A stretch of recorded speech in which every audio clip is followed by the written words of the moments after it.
Service trained, and their job really is not to keep the president from our elected officials for, well, the president, that's who they protect. But they don't screen people unless there's an immediate threat. If the president wants to say something or meet with something, they have that option. And the president, in a loose term, meaning the family, the White House. But so I would disagree with Jay on this. I think he's a great attorney, a very smart man, but I think that information was not correct. Not just not correct. If it was as incorrect as you say it is, it's clearly misleading. He's trying to create a controversy there that didn't exist. Wouldn't you say that? Well, I did hear a commentator or two over the weekend say that the Secret Service would have kept this person out. So it did not originate from Jay, I can say that. But, you know, there was question, when did the Secret Service start protecting his family? But I think it's a sideshow. I really do. I think the bigger question is, did anything come of this meeting? And we have yet to see anything like that. Angela, is that the question? Did anything come of this meeting? I think the question is, why did he have this meeting? And it's very clear from what's in the actual emails why he intended to have the meeting. I think the question goes to intent, and I think that is the importance for the Senate investigating as well as the House Committee investigating, and of course the special prosecutor. I also would agree with Jack. I worked on the Homeland Security Committee. I know what the Secret Service mission and jurisdiction is, and it absolutely is the physical safety of the president and those immediately around him. Yeah, I mean, it was ridiculous for Jay Sekulow to bring it up. It's horrible, and that's not the first ridiculous thing he said. So, Congressman, what about intent? Angela Rye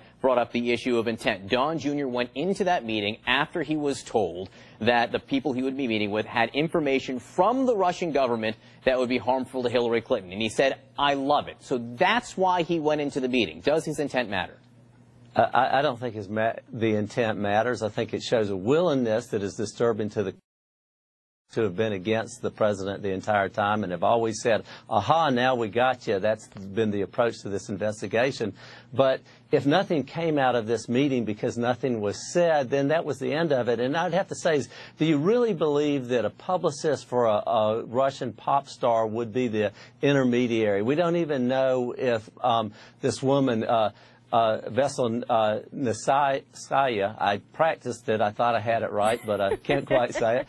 But we don't even know if she had a direct Kremlin connection. So the anti-Trump critics are jumping on this one more time, saying, aha, finally we got somewhere. And yet, you know, there was no follow-up. And it's so highly, highly unlikely that if this was such a secret, again, nefarious meeting, why wasn't there more follow-up? Why wasn't there other emails? Why wasn't there action that was apparently taken? Jack, and I appreciate your, you know, your ardent defense of the Trump administration and, of course, his son in this instance. But the reality of it is we know that intent absolutely is a problem.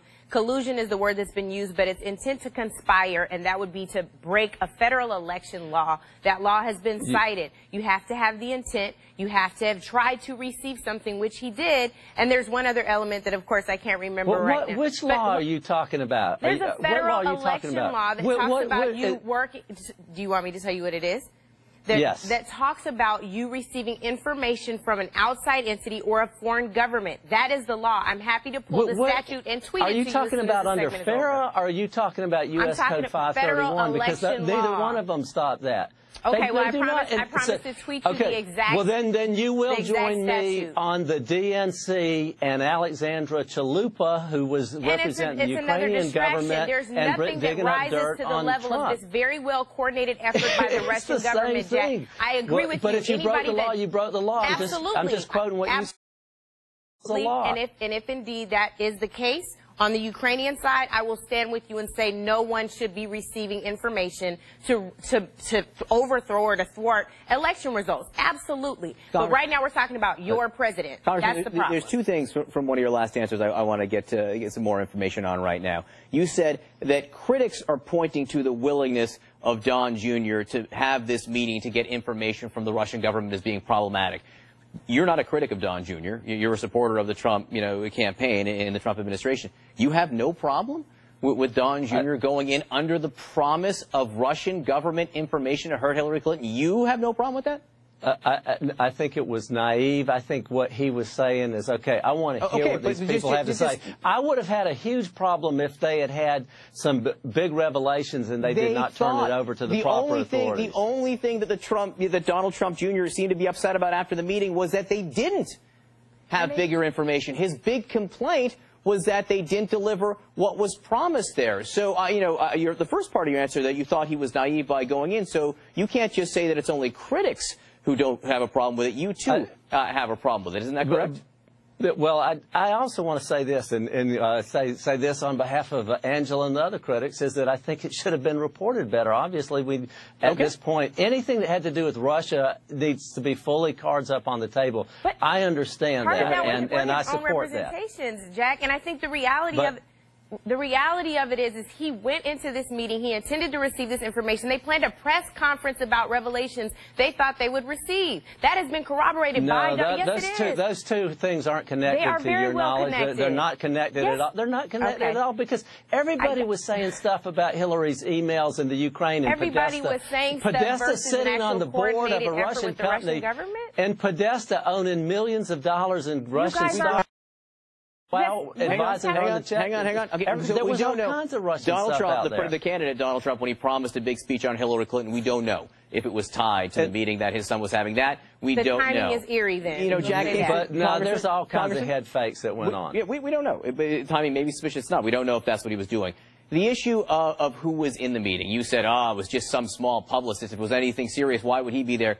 Well, why would Paul Manafort be there, who was the campaign chairman? If it was just some publicist spouting rumors there, why would the campaign chair show up at that meeting? I can say this, having been in the headquarters many times during the campaign, there was a free flow of people coming and going, and so I could see them dropping in on it. But I could also tell you this, Paul Manafort would not have walked out of there with information that he felt was a violation of the law and not done something about that. I know that much about Paul Manafort. He would not have played with uranium, if you don't mind me saying, or anything nuclear like this. Just wouldn't do that. I think there could have been mistakes by Jared and Don because they were non-elected officials and non-political, but Paul Manafort would have known better and he would have done something about it. But I want to say this.